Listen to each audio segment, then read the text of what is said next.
სააკაშვილი დააბრუნეს ციხეში, რატო დააბრუნეს ახლა?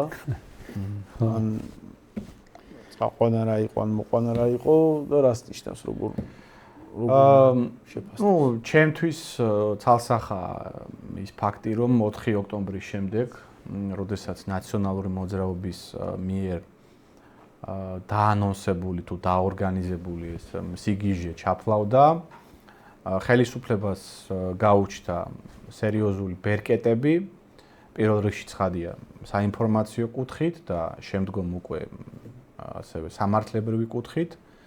ხელისუფლებას გაუჩნდა ბერკეტები, რომლის გამოყენებაც მან ძალიან მკვეთრად და ელვისებურად და ოპერატიულად დაიწყო. და ეს გამოიყენა მათ შორის საკუთარი ძალაუფლების გასაზრდელად და საკუთარი შესაძლებლობების გასაზრდელად. და ცხადია სააკაშვილის кейსი, რომელიც იყო თავის დროზე, იმიტომ განხორციელებული, ანუ ჩვენ არ უნდა გვავიცდეს, რომ ჯერ როდესაც სააკაშვილი ჩამოვიდა და როდესაც ის დააპატიმრეს, ჯერ გაუშვეს ციხეში. შემდეგ დაიქოქა ეს რაღაც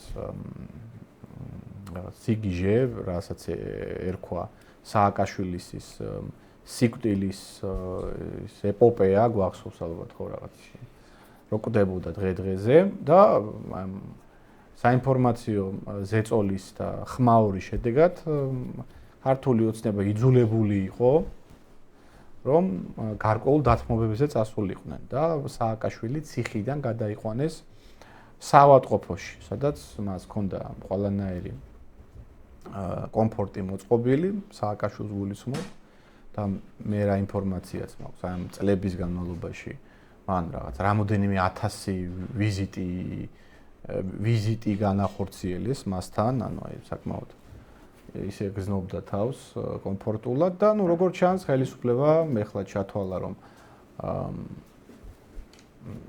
ის საკმაოდ მყარად დგას ამ პროცესებში და ნუ დროა მათ შორის სააკაშვილი დააბრუნონ ციხეში.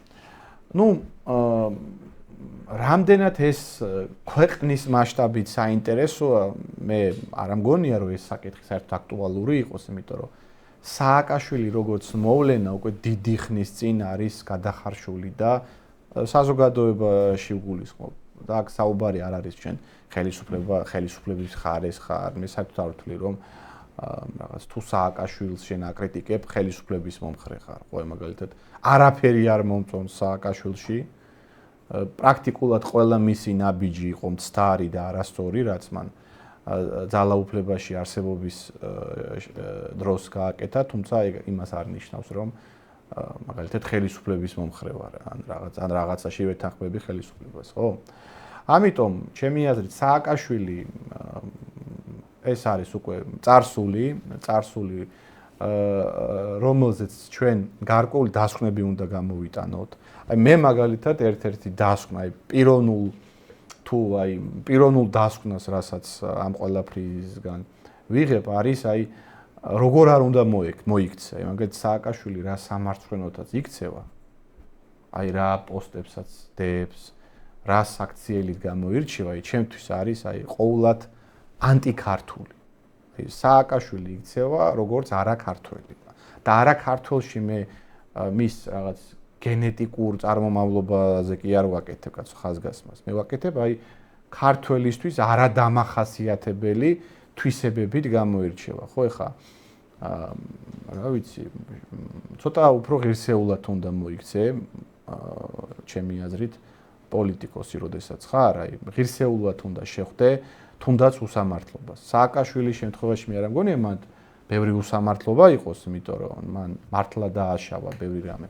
მაგრამ აი დაუშვათ რომ მართლა შენ გექცევიან უსამართლოდ, ხო?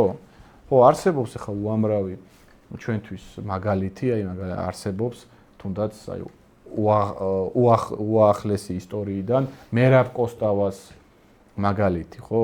კაცი 9 წლით გაუშვეს გულაგში, რასაც ქვია და რა ინფორმაციებიც არის ამასთან დაკავშირებით, რა დოკუმენტალური ისიც არსებობს, ხო, გარკვეული ინფორმაცია, ანუ ძალიან ღირსეულად იქცეოდა, ხაზგასმით ღირსეულად იქცეოდა და თავი ისე ეჭირა, როგორც ქართველს უნდა ეჭიროს, ხო, თუნდაც განსაცდელში ყოფ ადამიანს და სააკაშვილის შემთხვევაში არ ვიცი, აი უბრალოდ სიტყვები არ ყოფნის, აი თუნდაც აი ბოლოს რაღაცა რომ უკრაინის მთავრობას რომ მიმართა უკრაინულად, რომ რუსებში გამცვალეთო, აი ნუ არ ვიცი, აი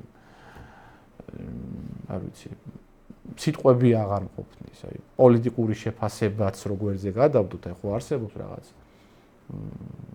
ღირსებასთან ასოცირებული საკითხები, არსებობს რაღაც კაცობასთან, რა ვიცი, ქართველობასთან ასოცირებული საკითხები და გარკვეული ქცევის ნორმები, ხო, რომელიც პირველ რიგში კაცი თუ ხარ, უნდა გამოავლინო და შენ თუ ხა მესამე პრეზიდენტი იყავი და კიდევ პრეტენზია თუ გაქვს, რომ ქართველების ლიდერი გახდე, ნუ ეგ არ მოხდება, მაგრამ ნუ სააკაშვილს ხო პრეტენზია აქვს. შესაბამისად უნდა მოიქცე კაცო, შესაბამისი საქციელით უნდა გამოირჩეოდე და ნუ ჩემი აზრით მაგალითად ახლა რაც შეეხება სააკაშვილის გადაყვანას ისევ საპატიმროში ჩემი აზრით ზოგადად სააკაშვილის ფიგურა და მთლიანად უკვე ნაციონალური მოძრაობა გადაიქცა გარკვეულ თვალსაზრისით ხელისუფლებას რა საინფორმაციო ფონის აწევაც აწყობს ხოლმე.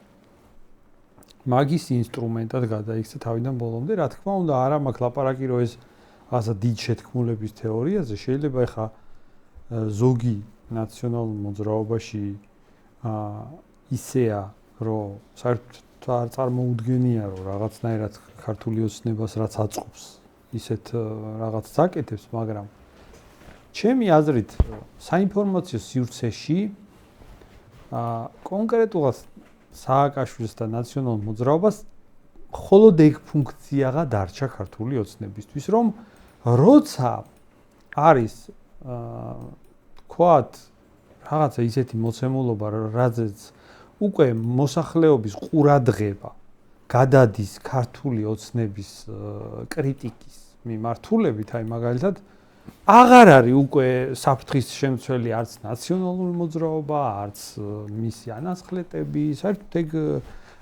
საინფორმაციო სივრციდან უკვე გამოიდევნა ეგ მოცემულობა მაგ ფონზე კონკრეტულად მიხეილ სააკაშვილის ახლა გადაყვანა მე მგონია, რომ ემსახურება იმას, რომ ქართულმა ოცნებამ კარგად იცის ფსიქოლოგია ოპოზიციური ძალების, აი ის ოპოზიციური ძალების, რომელიც ადვილად წამოეგება ამ მოცემულობას, მთლიანი მათი საინფორმაციო საშუალებები გადაერთვება, ну, ყოველ შემთხვევაში ქართული ოცნების მხრიდან ეს მოლოდინია, გადაერთვება ამ მოვლენაზე ისტერიკის მოწყობის მიმართულებით, რაც პრინციპში ქართულ ოცნებას რა თქმა უნდა აწყობს, იმიტომ რომ ნუ სააკაშვილამდე დაიყვანს ისევ საინფორმაციო სივრცეს, სააკაშვილის დაბრუნება არ დაბრუნების საკითხზე ილაპარაკებს ისევ ქართული ოცნება ილაპარაკებს სააკაშვილის დაბრუნებაზე, ესენი ილაპარაკებენ სააკაშვილის ზოგადად რა პირობებში უწევს და ასე შემდეგ და გამოცდილი აპრობირებული მეთოდი რა ფუნქციაც ქართული ოცნებისთვის შეიძინა სააკაშვილმა და კონკრეტულად ნაციონალურ მოძრაობამ, მე მგონია, რომ აი ეხლა ამას ემსახურება, იმიტომ რომ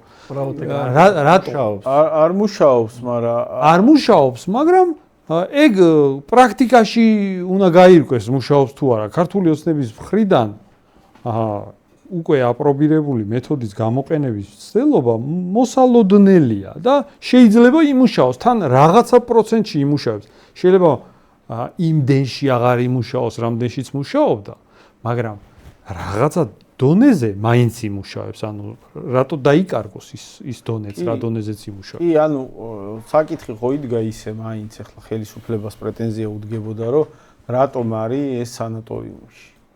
ეს რატოა ასეთ პირობებში და თქვენ არ ამთავრებთ წესიერად ნაცებს, ხო? ეგ პრობლემა ედგა. სინამდვილეში ნაცებს აქვთ ეხლა ისეთი მდგომარეობა, რომ ჯამური პროდასავლური ფლანგის ძალების თვალსაზრისით ამა ნიშას იმაში გადაყვანა კიდე უფრო აწყობს პროდასავლელებს, ვიდრე ზოგადად აი ნაცების რაღაცა ფაქტორად კიდე ფიგურირება, იმიტომ რომ სამდროში პროდასავლელების გაძლიერების მუხრუჭი ხო ნაცების არსებობა. აი ნაცები რო არსებობენ და ნებისმიერი პროდასავლური ფლანგის რაიმე ხარისხით გააქტიურება ასოცირდება ნაცების მოbrunების საფრთხესთან, ეგ სინამდვილეში ბუნებრივ ბარიერს ქმნის განვითარების შესაძლებლობების. როგორც კი ვინც არ უნდა იყოს, აქვს პირდაპირ კავშირი ნაცებთან, არ აქვს ვიღაცა თუ გაძლიერება რაღაც გამოძრავდება, გახმაურდება, რაღაცა მოძრაობას შექმნის, ეგრევე ეგ ასოცირდება, რომ ნაცები შეიძლება მომბრუნდნენ. ამიტომ ნაცების ფაქტორი თან ისეთი, რომ სინამდვილეში არაფერი ძალა აღარ აქვს, მაგრამ მაინც ფაქტორი არიან, დამამუხრუჭებელ მექანიზმად მუშაობდა ყოველთვის.